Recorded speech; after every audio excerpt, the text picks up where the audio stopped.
नमस्कार, news India में आपका स्वागत है। मैं हूं आपके साथ उमंग और आप देख रहे हैं अपना Uttar Pradesh. Photo social media पर डाले जाने को लेकर एक बार फिर दारुल उलूम देवबंद ने बयान दिया है।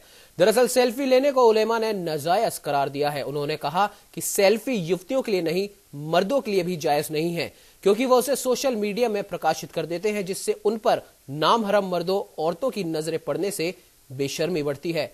सोशल मीडिया में सेल्फी लेने के विषय में अब दारुल का फतवा लोगों की जबान पर चर्चा का विषय बना हुआ है। देखिए, जैसा कि बताया जा रहा है कि पाकिस्तान से जो है दारुल से फतवा मांगा गया कि सोशल मीडिया पर वायरल हो रहा है कि आजकल नौजवान जो हैं सेल्फी का ज़्यादा इस्तेमाल करते हैं, फ़ोटो खिंचवाते हैं और उससे आए दिन हादसा होते रहते हैं। बेशुमार लोगों की उससे जान भी जा चुकी है। तो इस्लाम का नज़रिया यह है कि फ़ोटो जो है इंसान को जो है ज़रूरत के तहत खिंचवाना चाहिए, जहाँ पर ज़रूरत हो। लेकिन आजकल फैशन बन चुका है, फ़ोटो ज़रा सी कोई बात होती है, आदमी फ़ोटो खींचता है और उसको सोशल मीडिया के ऊपर वायरल करता है। तो दारुल जो भी फतवा देता है वो इस्लाम और शरीयत को मद्देनज़र रखते हुए फ़ैसला सुनाता है और फतवा जारी करता है। तो मैं तमाम ही मुसलमानों से ये अपील करता हूँ कि दारुल का जो फतवा आया है उसके ऊपर तमाम ही मुसलमान जो हैं उसके ऊपर अमल करें, उसको फॉलो करें। और मैं दारुल देवबंद की इस फतवे की पूरी तरीके से तायद करता हूँ। सिद्धार्थनगर जिले में वीआईपी दौरों का सिलसिला चल रहा है। CM Yogi Adityanath deputy CM Dinesh Sharma के बाद कल डिप्टी सीएम केशव मौर्य जिले में आ रहे हैं। डिप्टी सीएम केशव मौर्य जिला मुख्यालय पर 12:30 बजे आएंगे। आपको बता दें कि यहां केशव मौर्य 13 परियोजनाओं का लोकार्पण व 4 परियोजनाओं का शिलान्यास करेंगे और जनसभा को भी संबोधित करेंगे। डिप्टी सीएम केशव मौर्य के कार्यक्रम स्थल पर तैयारियों को अंतिम रूप देने का काम जोरों शोरों से चल रहा है। उनकी सुरक्षा के फुल प्रूफ इंतजाम किए जा रहे हैं।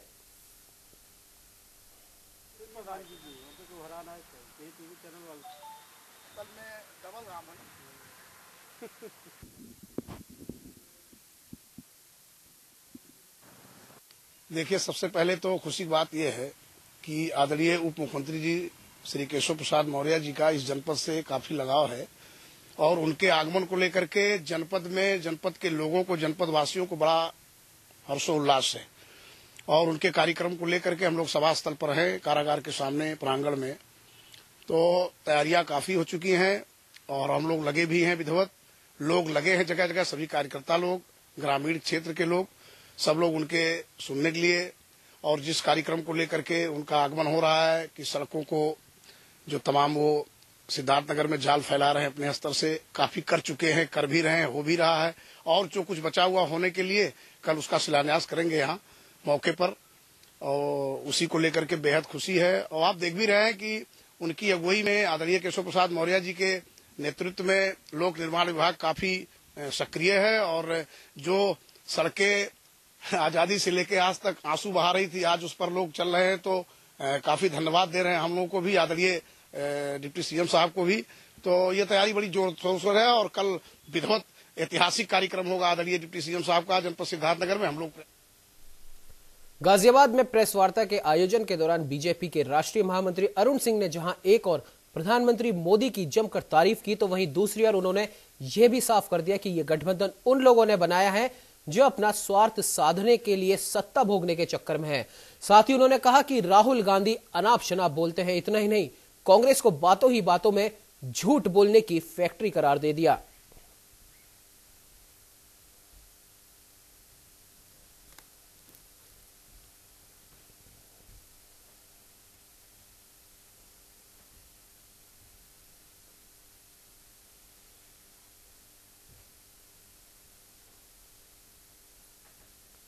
यूं तो योगी सरकार क्राइम और भ्रष्टाचार पर रोक लगाने के दावे करती है, तो वहीं यूपी के पीलीभीत में योगी पुलिस की घोर लापरवाही का कारनामा सामने आया है। दरअसल एक विधवा महिला ने अपने 12 साल की मासूम के अपहरण की रिपोर्ट गांव के ही लोगों के खिलाफ दर्ज कराई है, जिसके बाद पुलिस ने न्याय का आश्वासन तो दिया, लेकिन एक सप्ताह बीत जाने के बाद भी अब तक मामले में कोई कार्रवाई नहीं की गई। वहीं पीड़ित परिवार का आरोप है कि पुलिस ने आरोपियों तक को गिरफ्तार नहीं किया और उनसे सांठ-गांठ कर जबरन समझौता करने का दबाव बनाया जा रहा है।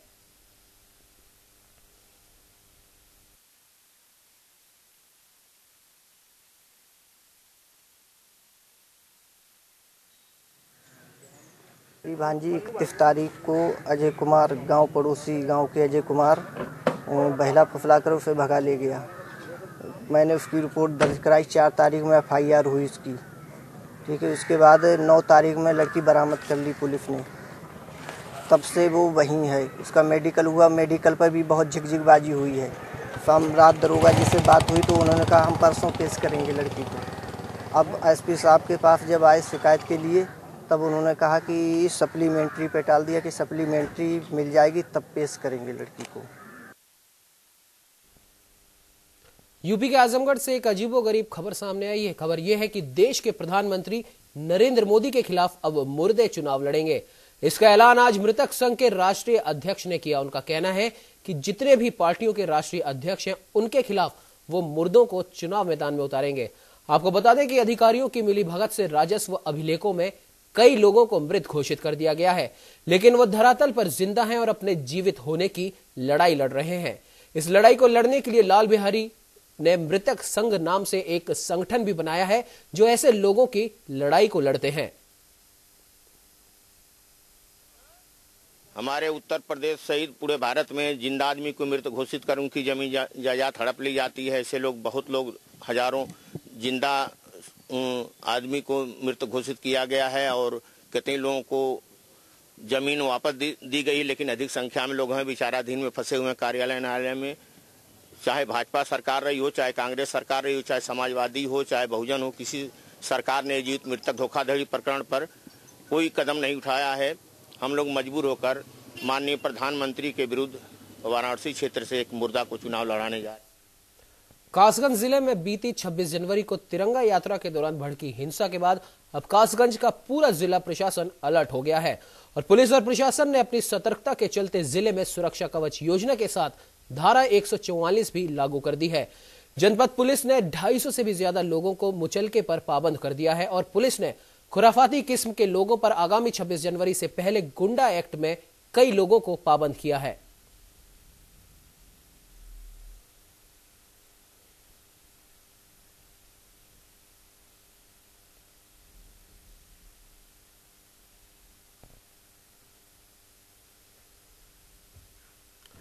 आजमगढ़ जिले में हुए हत्याकांड की गुत्थी पुलिस ने सुलझा ली है। दरअसल 2 दिन पहले धारदार हथियार से एक व्यक्ति की हत्या कर दी गई थी।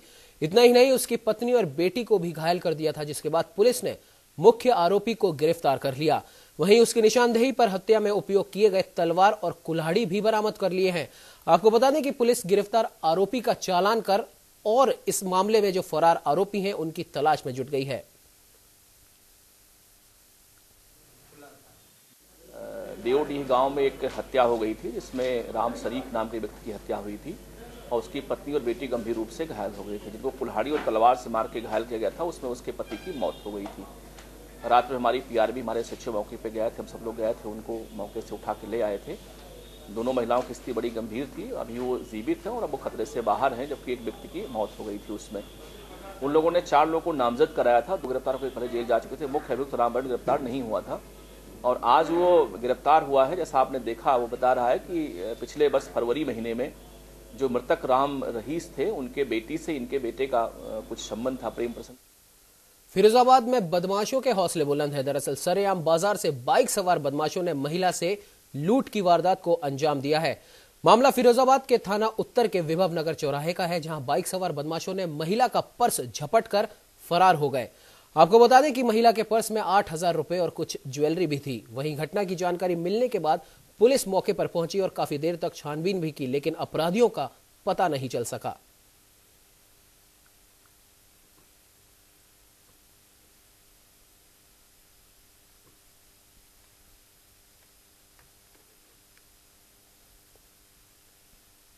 मथुरा के वेटरनरी विश्वविद्यालय के पास उस समय अफरा तफरी का माहौल बन गया जब सड़क पर जा रही एक नैनो कार में अचानक से आग लग गई। देखते ही देखते आग ने विकराल रूप धारण कर लिया। कार में सवार दोनों युवक पहले ही कार को खड़ी कर उससे बाहर निकल चुके थे।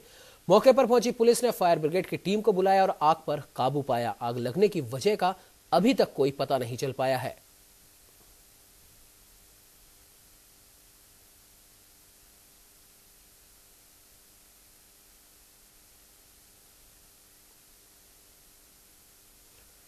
फिरोजाबाद में अपराधियों के हौसले बुलंद है। पुलिस चेकिंग के दौरान कार को रोकने की कोशिश करना एक दारोगा को महंगा पड़ गया।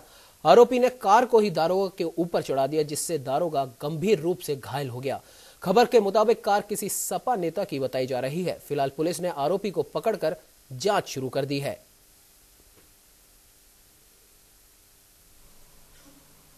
थाना से रामगढ़ के अंतर्गत जाटोपुरी चौराहे से थोड़ा सा आगे दरोगा जी चेकिंग कर रहे थे नवल सिंह जी। चेकिंग के दौरान एक वाइट बोलेरो आई 93 नंबर की, उनको द्वारा रोकने पर रोकी नहीं गई और उनके ऊपर जानबूझ से चढ़ाने का प्रयास किया गया है। मौके पर गाड़ी पकड़ ली गई है और एक ड्राइवर को भी पकड़ लिया है। 2 लोग मौके पर भाग गए। उनकी हम लोग पूछताछ ड्राइवर से करके उनका पता लगाने का प्रयास कर रहे हैं। बाकी दरोगा जी को यहाँ ले आए।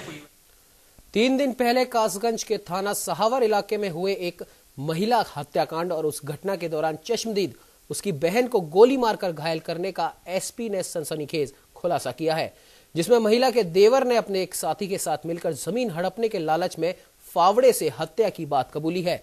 आपको बता दें, इस मामले में सहावर थाना पुलिस ने 72 घंटों में हत्या का खुलासा किया है।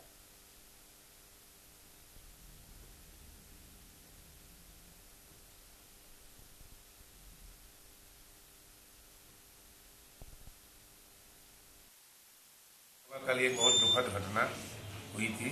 रेखा नाम की महिला थी, उसके पति की मृत्यु अभी 10 दिन पहले हुई थी। 13 भी नहीं बीती थी। तो उसी का सगा देवर है ये। इसने सोचा कि हमारा भाई तो मर ही गया, भाभी हमारी बिहार से आती है, इसको भी मार डालो या भगा दो कि जमीन पूरा हम ले लें। उसी लालच में, पागलपन में इसने इसके 2 साथियों ने मिलकर अपनी भाभी का गला काट दिया फावड़े से।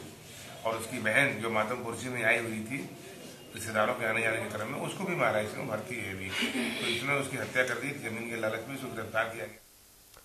फिरोजाबाद के नगर सिरसागंज में पंडित दीनदयाल पालिका बाजार में निर्धन और बेसहारा लोगों की मदद के लिए अन्नपूर्णा सेवा मंडल द्वारा अपनी रसोई का समारोह पूर्वक हवन यज्ञ से शुभारंभ किया गया। समाज कल्याण अधिकारी प्रज्ञा शंकर तिवारी और राज्य महिला आयोग सदस्य सुमन चतुर्वेदी ने फीता काटकर अपनी रसोई का उद्घाटन किया, जिससे गरीबों का सम्मान कर उन्हें भोजन भी कराया।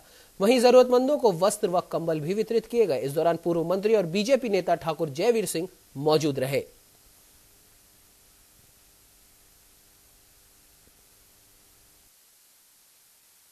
बहुत बड़े लोग हैं, सुझाव देने लायक तो मैं नहीं हूँ, लेकिन एक्शन अलग है। सहयोग की सूचना की बात उन्होंने कह दी, मेरे मन में था, उन्होंने कह दिया। लेकिन विषय इतना ही है, कोई समाज, कोई व्यक्ति, कोई वर्ग या कोई संगठन अगर अच्छा काम करने के लिए निकलता है तो हमें भी उसमें अपनी सहभागिता देनी चाहिए। अगर हम उसमें अपनी सहभागिता नहीं दे पा रहे हैं तो सबसे बड़ी बात ये होती है कि हम उस पर टीका टिप्पणी भी ना करें। ये भी आपकी सहभागिता है और जितनी सहभाग, उससे कई गुना ज्यादा सहभागिता ये है कि हम उन कार्यकर्ताओं का, उस संगठन का, उस व्यक्ति का, उस समाज का मनोबल न गिराएं। मेरा आप सबसे केवल यही करबद्ध निवेदन है कि जो सेवा मंडल है, जो 32 है और 32 का जो आगे भी विशाल रूप होने जा रहा है, तो उसका हम मनोबल तोड़ने का काम न करें, उसका मनोबल बढ़ाने का काम करें। आपके आशीर्वाद से आज प्रदेश में मुझे, मेरा कुछ भी नहीं है, आप लोगों के आशीर्वाद से, आपकी वजह से ही मुझे प्रदेश में आज पद मिला है। इसलिए मैं आप सभी की बहुत बहुत आभारी। और ये जो 32 की टीम है युवाओं की, इनको मेरा बहुत आशीर्वाद कि इसी तरह के कार्यक्रम इस नगर में होते रहे। तो इस नगर की पहचान, सिरसागंज की पहचान, जैसे मेरे महिला आयोग के सदस्य होने के नाते महिलाओं की पहचान उत्तर प्रदेश में है, ऐसे ही यहाँ के दानदाताओं की पहचान भी मेरे उत्तर प्रदेश और राष्ट्र में छाए, इसकी मेरी कामना है। धन्यवाद। कौशाम्बी में एसओजी और सैनी पुलिस के ज्वाइंट ऑपरेशन में एक चोरी करने वाले एक शातिर गिरोह का पर्दाफाश हुआ है।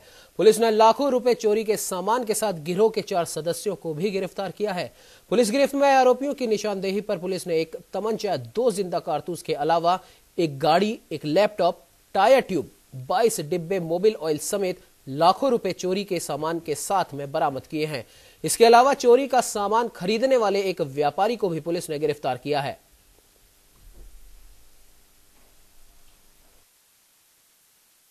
जिलों में, जनपद में, मुगलसगंज में, कोखराज में कई चोरियां हुई थी, गंभीर बड़ी चोरियां हुई थी। इसमें सैनी पुलिस और एसओजी को एक बड़ी सफलता मिली है। इस गैंग के 4 सदस्यों को अरेस्ट किया गया है।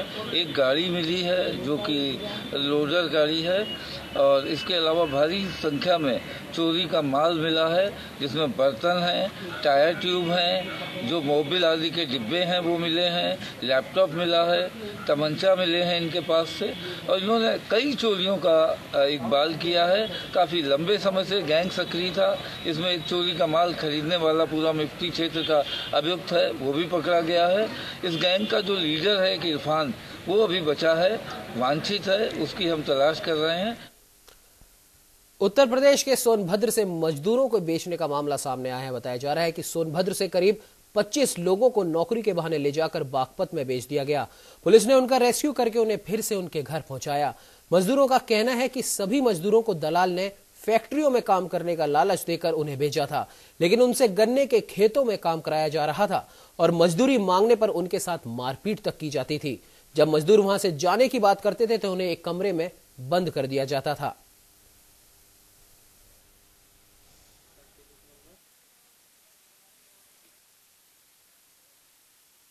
जबलपुर में एक व्यक्ति जो बागपत के किसी मजदूरों के दलाल से जुड़ा था, उसके माध्यम से लगभग 25 लोग बागपत भेजे गए थे फैक्ट्रियों में काम करने के नाम पर। लेकिन वहां जाके उनको किसानों के साथ लगा दिया गया और गांव में। तो ये बात संज्ञान में आई। उसमें से कुछ लोग भाग के आए थे, उन लोगों ने पुलिस को सूचित किया।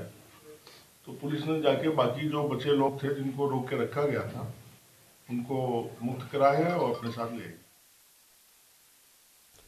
बाराबंकी से हत्या का एक बड़ा मामला सामने आया। थाना मसौली अंतर्गत पहली बार निवासी बड़े भाई हरीश चंद्र ने घर की जमीन के लिए अपने सगे भाई दिनेश चंद्र को इतना मारा कि उसकी इलाज के दौरान ही मौत हो गई।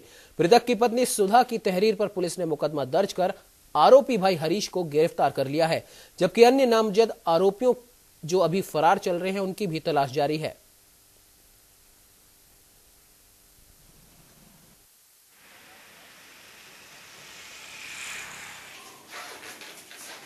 ये हमारी छोटी बहन है।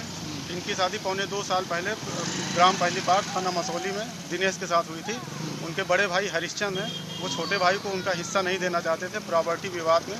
5 जनवरी को उनको जान से मारने की नीयत से उनको मारा और 7 तारीख को अस्पताल में मौत हो गई। इसकी सूचना हम लोगों को ना तो उन्होंने फ़ोन के माध्यम से दी, ना तो किसी रिश्तेदार के माध्यम से, गाँव के माध्यम से। 7 तारीख को हमको जब पता चला तो हम लोग अस्पताल पहुँचे तो तत्काल पुलिस को सूचना दी और रात में एक्सपायर हो गया। दोनों भाइयों के बीच में झगड़ा हुआ। छोटा भाई बड़े भाई के घर गया था और उनमें आपस में कहा सुनी हुई और जैसा उनका कहना है कि ये खूंटे पे गिर गए। ये 5 तारीख की घटना थी। ये लोग इनको अस्पताल ले गए, वहाँ से ट्रॉमा सेंटर ले गए और 7 तारीख को इनकी मृत्यु की जानकारी गांव वालों के द्वारा पत्नी को दी गई, जो अपने ससुराल अपने मायके में थी। और उसके बाद उन्होंने वहाँ से मुकदमा लिखवाया और बाद में जैसा बताया गया था कि इनके भाई के साथ झगड़ा हुआ था, तो भाई को इसमें गिरफ्तार कर लिया गया। और उनका कहना है कि बाकी परिवारजनों का भी इसमें संलग्नता है, तो इसमें हम देख लेते हैं, जांच करा लेते हैं। और बाकी लोगों की भी संलग्नता होगी और उनका भी अगर इसमें मारपीट में इस तरह के दोषी पाए। बदायूं के दातागंज में रिश्वत की खातिर लेखपाल और कानूनगो ने उप जिलाधिकारी के आदेश की धज्जियां उड़ा दी। रिश्वत के रुपए न मिलने पर लेखपाल और कानूनगो ने एक मकान पर ही जेसीबी चलवाकर उसे गिरा दिया, जबकि उप जिलाधिकारी ने ऐसा आदेश जारी ही नहीं किया था। पीड़ित पक्ष ने लेखपाल और कानूनगो पर 50,000 रुपए मांगने का आरोप लगाया है। जब उप जिलाधिकारी दिनेश कुमार सिंह से पीड़ित ने शिकायत की तो उन्होंने बताया कि उनके द्वारा मकान गिराने का कोई भी आदेश दिया ही नहीं गया। उन्होंने कानूनगो और लेखपाल के खिलाफ कार्रवाई का भरोसा दिलाया।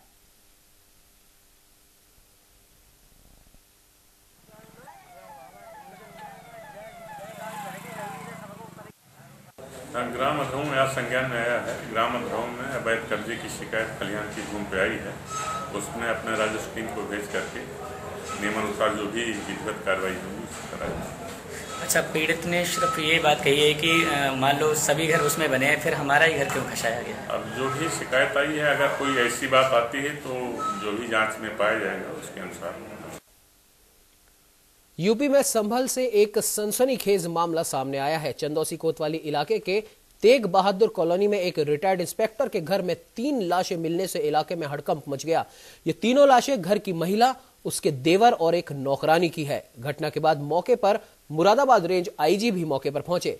फिलहाल घर की हालत देखने से लगता है कि घर में लूट के बाद ट्रिपल मर्डर की घटना को अंजाम दिया गया। पुलिस पूरे मामले की जांच में जुटी है।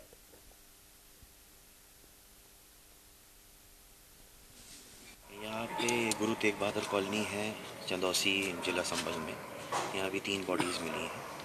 अभी बॉडीज़ को पोस्टमार्टम के लिए भिजवाया जा रहा है। साइन ऑफ फोर्सफुल एंट्री अभी कोई दिखाई नहीं दी है। मोटा मोटा प्रथम दृष्टया लगता है कि कोई पहचान का या कोई ऐसा रहा होगा जो अंदर आया है। अभी जैसा परिवारी सदस्य बात बता रहे हैं, अभी उनसे बातचीत की जा रही है, तो उसकी बेसिस पे विवेचना की जाएगी। फॉरेंसिक टीम्स और अन्य टीमें हैं जो भी यहाँ आके जरूरी है। मथुरा से एक बार फिर दहेज लोभियों का शर्मनाक चेहरा सामने आया है। इस बार कोई आम इंसान नहीं बल्कि कानून के रक्षक ही दहेज के लालच में शादी को तोड़ दिए।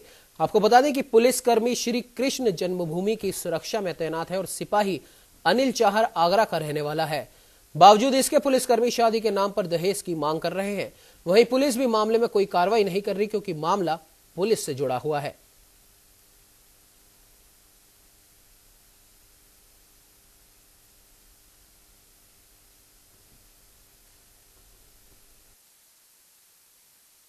आज जो है कल एक मामला संज्ञान में आया जो है कि एक लड़का अनिल चाहर जो फायर सर्विस में यहाँ पर तैनात है, जनरल मथुरा में तैनात है जो है, और जो आगरा मलपुरा कराने वाला है, उसकी शादी जो है ये मथुरा में जो है तय हुई थी रामनगर मोहल्ले में लड़की से। तो दोनों में आपस में किसी बात को लेकर के जो है, अब लड़की पक्ष वाले दहेज का आरोप लगा रहे हैं, लड़के पक्ष वाले कह रहे हैं कि जो है लड़की नहीं करना चाहती, जो है लड़की किसी और से फोन से बात करती थी जो है।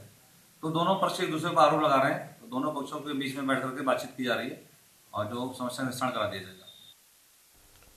यूपी के महाराजगंज सदर कोतवाली क्षेत्र के भिटौली बाजार के हिताची बैंक के एक एटीएम में आग लग गई। एटीएम धू कर जल कर राख हो गया और एटीएम में आग बुझाने के लिए पुख्ता इंतजाम भी नहीं थे।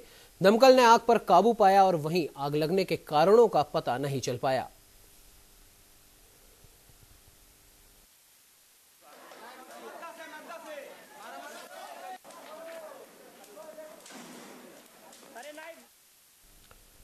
धरती के भगवान कहे जाने वाले किसानों को इस समय खाद और पानी की फिक्र नहीं है। चिंता है तो फसलों को जानवरों से बचाने की। यूपी के महाराजगंज के किसानों की हालत भी अजीब है। वो न तो रात को सो पाते हैं न दिन में, बस 24 घंटे हाथ में लाठी और खेतों में दौड़ लगा रहे हैं। परेशान होकर महाराजगंज जिला मुख्यालय पर गांव के किसानों ने जिलाधिकारी को ज्ञापन सौंपकर आवारा पशुओं को पकड़ने की मांग की है। वहीं आवारा पशुओं को पकड़कर गौशाला में छोड़ने को लेकर सीएम योगी आदित्यनाथ ने आदेश भी जारी किए थे, लेकिन प्रशासन सीएम के आदेशों की धज्जियां उड़ा रहे हैं। किसानों ने शीघ्र ही कार्रवाई की मांग की है।